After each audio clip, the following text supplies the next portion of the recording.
श्री क्षेत्र गिरनार, दत्त जयंती का पावन दिवस और अनेक दिव्य अनुभव जिसने मेरे जीवन की दिशा ही परिवर्तित कर दी। सुबह की प्रथम किरण के साथ गिरनार के दत्तात्रेय भगवान के पादुका के दर्शन हुए, परंतु इस यात्रा में कुछ ऐसा घटित हुआ जो किसी अलौकिक चमत्कार से कम नहीं था। इस रास्ते पर 3 भिन्न भिन्न तीर्थस्थलों में मुझे मेरे 3 पुराने मित्र मिले। प्रथम मित्र गिरनार पर्वत के प्रथम चरण पर मिला। काय वीडियो? यह केवल संयोग था या अथवा ईश्वरीय संकेत? दूसरे मित्र सोमनाथ महादेव मंदिर के पास में मिले, उस समय जब हम किसी संभ्रम में थे। तृतीय मित्र की भेंट भगवान श्री कृष्ण की परम पावन नगरी द्वारका में हुई, जहां अलग ही अनुभूति हुई। क्या यह केवल संयोग मात्र था अथवा यह सब दत्त महाराज की दिव्य योजना थी? परंतु ठहरिए, इस यात्रा में केवल इतना ही नहीं अपिंतु प्रत्येक चरण पर ऐसे चमत्कार हुए जिसका वर्णन करना भी दुर्लभ है। यह केवल एक तीर्थ यात्रा नहीं थी अपिंतु एक आध्यात्मिक परीक्षा थी, और उन रहस्य का वर्णन हम आगे वीडियो में देखेंगे। तो आइए गिरनार यात्रा का अद्भुत प्रवास देखते हैं। गिरनार यात्रा सरल नहीं थी। लगभग 3.5 वर्षों से मैं इस यात्रा से संकल्पित था, परंतु प्रत्येक बार कोई ना कोई विघ्न आ जाता। ऐसा प्रतीत होता था मानो मुझे गिरनार जाने से रोका जा रहा हो। परंतु इस बार मैंने दृढ़ निश्चय किया, इस बार किसी भी परिस्थिति में मुझे गिरनार के दर्शन करने ही है। मेरा मित्र ओमकार भी इस यात्रा में सहभागी होने वाला था, किंतु 7 दिन पहले एक बाधा उत्पन्न हुई। उसके काम से छुट्टी नहीं मिली। मन में विचार आया, क्या वास्तव में गिरनार यात्रा मेरे भाग्य में नहीं, किंतु संभवतः यह दत्त महाराज की प्रथम परीक्षा थी। उसी रात्रि ओमकार का फोन आया और बताया, मेरा मित्र साई गिरनार जा रहा है, उसके साथ उसके कुटुंबजन भी है। यदि इच्छुक हो तो उनके साथ जा सकते हो। क्या यह केवल संयोग था अथवा गिरनार मुझे अपने चरणों में बुला रहा था? परंतु बाधा अभी भी समाप्त नहीं हुई थी। जब मैं पुणे से मुंबई प्रस्थान किया तब मेरी यात्रा हेतु टिकट प्रतीक्षा सूची में थी। आशा थी कि मार्ग में टिकट सुनिश्चित हो जाएगा, परंतु जैसे ही मुंबई पास आई एक मैसेज आया, आपका आरक्षण कैंसिल कर दिया गया है। उसी समय मेरे मित्र साई का फोन आया और बोला, हम सबका टिकट कैंसिल हो गया है। मुझे विचार आया, अब क्या किया जाए? क्या पुनः गिरनार यात्रा असंभव होने वाली थी? नहीं, इस बार मैं पीछे हटने वाला नहीं था। मैंने त्वरित निर्णय लिया, मैं जनरल यानी सामान्य श्रेणी में यात्रा करूंगा, चाहे जो भी हो जाए। आगे में साई और उसके कुटुंबजन से मिला और सब साथ में गिरनार की ओर निकल पड़े। यात्रा अत्यंत कठिन थी, भयंकर भीड़, असुविधाजनक स्थितियां, किंतु अब कोई भी विघ्न मुझे गिरनार यात्रा से नहीं रोक सकता था। गुजरात की सीमा पार कर अब हम जूनागढ़ की ओर अग्रसर हो रहे थे। सुबह 5:30 बजे अंततः हम जूनागढ़ रेलवे स्टेशन पर पहुंच गए। यहाँ से गिरनार पर्वत तक जाने हेतु रिक्शा से गिरनार पर्वत के नीचे तक पहुंच गए और एक आश्रम में विराम किया। आज के दिन साई के मामा के पुत्र शिवदत्त का जन्मदिन था। इस अवसर पर विशेष पूजा आयोजित की थी, जिसे हम हिंदू रीति रिवाज से जन्मदिन मनाया गया बोल सकते हैं। इस पूजा के पश्चात हमने गुरु गोरखनाथ आश्रम में दोपहर का भोजन किया।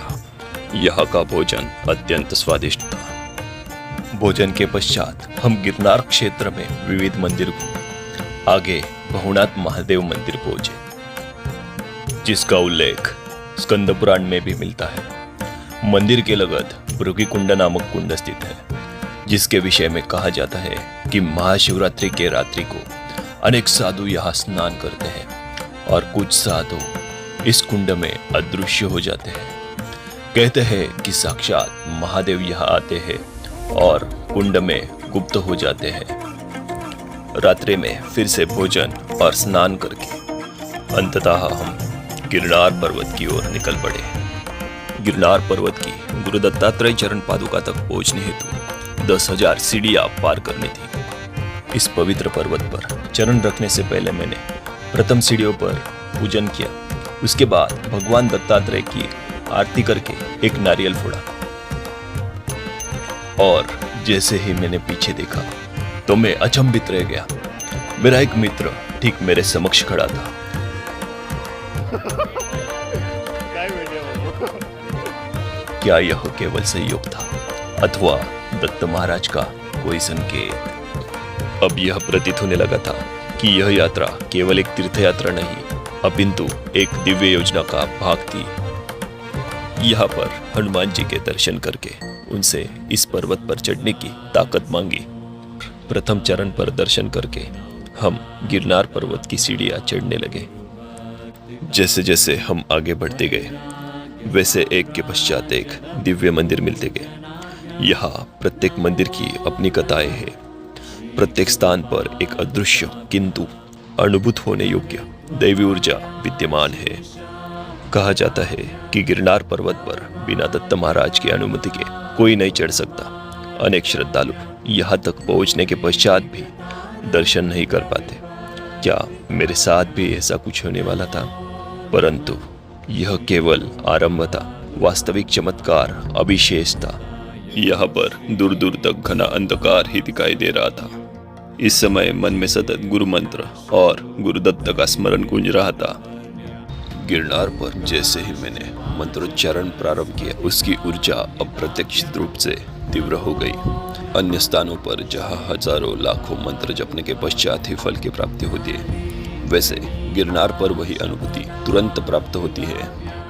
चढ़ाई के मध्य मेरे चरणों में पीड़ा होने लगी, किंतु शाबरी मंत्र का उच्चारण करते ही ऐसा लगा कि जैसे किसी ने मुझे पुनः शक्ति प्रदान कर दी हो। इसके लिए कोई गुरु होना जरूरी है और इसके पश्चात कई महीनों की कड़ी साधना है जिसे असाधारण शक्ति प्राप्त होती है। अब मैं वेग से गिरनार पर्वत की ओर बढ़ने लगा, परंतु यह परीक्षा केवल मेरी नहीं थी। मेरा मित्र साई भी इस अग्नि परीक्षा से गुजर रहा था। उसकी गति मंद पड़ने लगी थी, शरीर थकान से जकड़ रहा था और चलते चलते उसके चरण जैसे स्थिर हो गए थे। उसके पास एक बैग था जिसमें गुरुचरित्र और अन्य सामान था। यहाँ साई ने मुझे एक बात बताई कि उसने गुरुचरित्र पढ़ते समय पाठ में बाधा उत्पन्न की थी।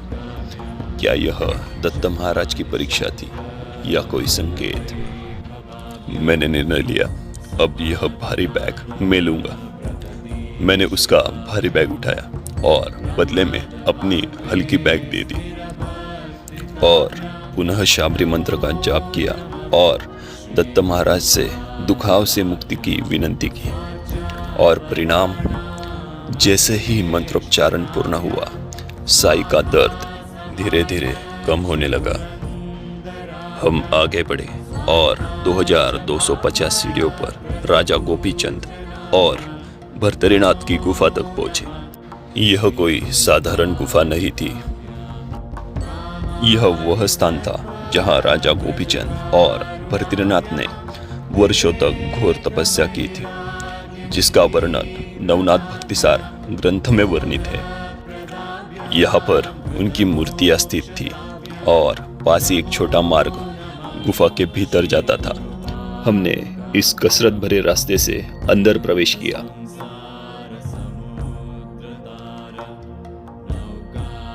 भीतर एक काली माता का मंदिर था, जहां वातावरण अत्यंत रहस्यमयी और ऊर्जावान प्रतीत हो रहा था।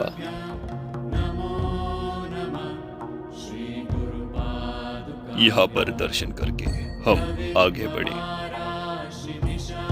इस पर्वत पर अनेक भक्तों को पुणे के शंकर महाराज का दर्शन मिलता है। आगे बढ़ते ही हमने एक छोटा मंदिर देखा। उसके अंदर एक रहस्यमय गुफा थी साई ने बताया, महाशिवरात्रि की रात्रि में यहाँ से कुछ रहस्यमयी साधु बाहर आते हैं और भवनाथ मंदिर के समीप भृगुकुंड में स्नान करने जाते हैं और फिर उसी में गायब हो जाते हैं। क्या वास्तव में यह साधु किसी अन्य लोक से आते हैं, जैसे देवलोक? क्या गिरनार के गुप्त गुफाओं में अब भी सिद्ध योगी तपस्या कर रहे हैं? यह रहस्य समझने से पहले साई की एक और परीक्षा प्रारंभ हो गई। उसने गिरनार यात्रा नंगे पांव करने का संकल्प लिया था। अब पथरीले मार्ग पर उसके चरणों में पीड़ा होने लगी, किंतु उसने यह निर्णय क्यों लिया था, यह रहस्य भी बाद में सामने आने वाला है। अब हम 4000 सीढ़ियां तक पहुंच चुके थे, परंतु किसी के मुख पर थकावट नहीं थी। रास्ते में जगह जगह दत्त जयंती के प्रसाद का वितरण हो रहा था। मुझे उपवास था, इसलिए मैंने प्रसाद ग्रहण नहीं किया था। एक जगह फरारी चिवड़ा बांट रहे थे, तो मैंने वह प्रसाद ऐसे ही बैग में रख दिया। मुझे ज्ञात नहीं था कि यही प्रसाद आने वाली रात मेरे लिए भोजन का एकमात्र साधन बनने वाला था। आगे हम भगवान नेमिनाथ के मंदिर के पास पहुंचे। मंदिर के अंदर जाने के सभी रास्ते बंद थे। यहाँ से आगे हम गोमुखी गंगा तक पहुंचे। यहाँ अनगिनत शिवलिंग स्थित थे और एक मठाधिपति खिचड़ी का प्रसाद बांट रहे थे। हमने उनसे आशीर्वाद लिया और अंदर जाके गोमुखी गंगा का दर्शन किया। यह वही गोमुख है जहाँ से इस कुंड में पानी आता है। यहाँ का दर्शन करके हम आगे बढ़े। गिरनार में अनेकों गुफाएं हैं जिनका अस्तित्व बहुत ही कम लोगों को ज्ञात है। इन गुफाओं में अभी भी सिद्ध संत तपस्या करते हैं। यहाँ पे कई देव देवता अदृश्य रूप में, कोई पशु प्राणी के रूप में भी भ्रमंती करते हैं। अब हमारा लक्ष्य अंबा माता मंदिर था। अब अंतिम 100 सीढ़ियां शेष थी और वे सबसे कठिन थी। अब हम अंबाजी मंदिर तक पहुंचे, परंतु मंदिर बंद था। अब हम 5000 सीढ़ियां तक पहुंच चुके थे। यहाँ पर थोड़ी देर विराम करके हम आगे गोरखनाथ शिखर की ओर बढ़े। इस पर्वत को गोरखटुक भी कहते हैं, जो दत्तात्रेय गुरु शिखर से ऊंची है। गुरु गोरखनाथ जी ने इस ऊंचे पर्वत पर रहने की इच्छा दत्त महाराज से की थी, इसलिए उन्हें इस ऊंचे पर्वत पर स्थान मिला। कहा जाता है कि यहाँ गोरखनाथ जी ने कई वर्षों तक कठोर तपस्या की थी। इस स्थान पर एक अखंड धुनी जल रही है, जिसके बारे में मान्यता है कि इसमें केवल लकड़ी डालने मात्र से वह स्वयं प्रज्वलित हो जाती है।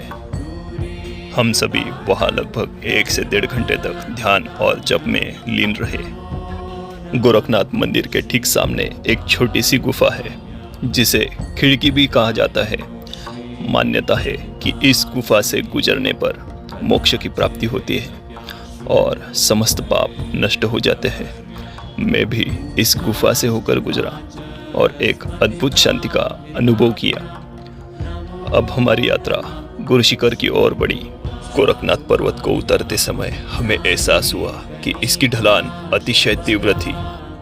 जैसे तैसे उतरकर हम गुरु शिखर के प्रवेश द्वार तक पहुंचे। यहाँ से नीचे कमंडलू तीर्थ का पावन स्थल स्थित था। यहाँ वीडियो रिकॉर्ड करना मना था, इसलिए हमने केवल अपनी आंखों में ही इस दिव्य स्थल का अनुभव किया।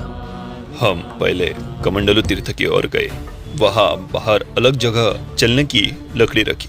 अंदर जाकर दर्शन किए और बाहर आकर फिर से वही लकड़ी लेने लगे तो वह बदल चुकी थी और उस पर नाग जैसी आकृति थी। क्या यह केवल संयोग था या फिर दत्त महाराज की कोई भेंट? आगे इसी तीर्थ पर और भी अनुभव आने वाले हैं। यहाँ दर्शन कर हम गुरु शिखर की ओर बढ़े और पहले चरण की सीढ़ियों पर कपूर जलाया और अगरबत्ती अर्पित कर यात्रा का शुभारंभ किया। इस दौरान सुबह के 5 बज चुके थे। दत्त जयंती के कारण यहाँ अत्यधिक भीड़ थी। दर्शन के लिए लोग डोलियों से ऊपर जा रहे थे। अंततः हम गुरु शिखर के दत्त महाराज के चरण पादुका तक पहुंचे और श्री दत्तात्रेय भगवान के चरणों में नतमस्तक हुए। यहाँ एक और चमत्कार देखने मिला। दर्शन के उपरांत हम वही कुछ देर ठहर गए। यहाँ से एक और चंद्रमा अस्त हो रहा था और दूसरी ओर सूर्योदय होने को था। यह दृश्य अत्यंत अलौकिक और अविस्मरणीय था।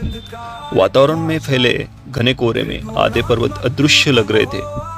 इसी दौरान साई ने मुझसे पुनः दर्शन के लिए चलने का आग्रह किया। इस बार जब हम मंदिर पहुंच गए तो भीड़ पहले से अधिक बढ़ चुकी थी। साई ने संकल्प किया था कि वह चप्पल नहीं पहनेगा, क्योंकि उसकी एक इच्छा थी तो महाराज की पादुकाओं को स्पर्श दर्शन। वह पवित्र पादुकाओं के दर्शन कर सका, जबकि मेरा दर्शन कटघरे के बाहर से ही हुआ। यह देखकर मुझे यह आभास हुआ कि साई के कष्टों का फल उसे मिल चुका था। यहाँ से कमंडलू तीर्थ कुंड दिखाई देता है। इस कुंड का पानी कभी खत्म नहीं होता है और उसे प्रसाद रूप में कमंडलू तीर्थ पर दिया जाता है। अब हम कमंडलू तीर्थ की ओर बढ़े। यह स्थल विशेष रूप से दत्तात्रेय भगवान की कृपा का प्रमाण माना जाता है। यहाँ हम चमत्कारी अनुभवों के साक्षी बने। दत्त यज्ञ हो रहा था, जिसमें दत्त महाराज स्वयं अग्नि रूप में प्रकट होते हैं।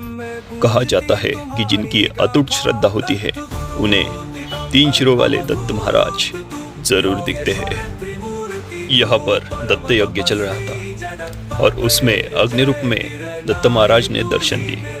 वहाँ कुछ भक्तों ने स्पष्ट रूप से उन्हें देखा और आनंदित हो उठे और बोलने लगे कि दत्त महाराज ने दर्शन दिए। गिरनार के महंत महेशगिरी जी महाराज भी इस अनुष्ठान में उपस्थित थे। उनकी उपस्थिति में कुछ भक्तों को रुद्राक्ष की माला प्रसाद रूप में मिली। साई को भी रुद्राक्ष माला मिली, लेकिन मुझे नहीं मिली। परंतु मैंने इसे अपनी साधना का ही एक भाग समझा, क्योंकि गिरनार पर्वत चढ़ते समय मुझे मंत्र सिद्धि का अद्भुत वरदान प्राप्त हो चुका था। इस कमंडलू तीर्थ आश्रम के बारे में कहा जाता है कि जब भयंकर अकाल पड़ा था, तब भगवान दत्तात्रेय गहन ध्यान में मग्न थे। माता अनुसुया जी को प्रजा की पीड़ा देखकर अत्यंत दुख हुआ और उन्होंने अपने पुत्र दत्तात्रेय भगवान को ध्यान से उठाया। तब भगवान दत्तात्रेय का कमंडलू नीचे गिरा और 2 भागों में टूट गया। एक टुकड़ा जहाँ गिरा, उस स्थान से गंगा प्रवाहित हो उठी। यह अखंड स्रोत आज भी कमंडलू कुंड में सतत प्रवाहित होता है और दूसरा टुकड़ा जहाँ गिरा, वहाँ अखंड अग्नि धुनी प्रकट हुई। इस धुनी में केवल सोमवार को पीपल की लकड़ियां डाली जाती है। उसमें अग्नि स्वयं प्रज्वलित हो उठती है। कहा जाता है कि यहाँ भगवान दत्तात्रेय अग्नि रूप में प्रकट होते हैं। यहाँ स्थित आश्रम में साल भर निःशुल्क अन्नदान चलता है।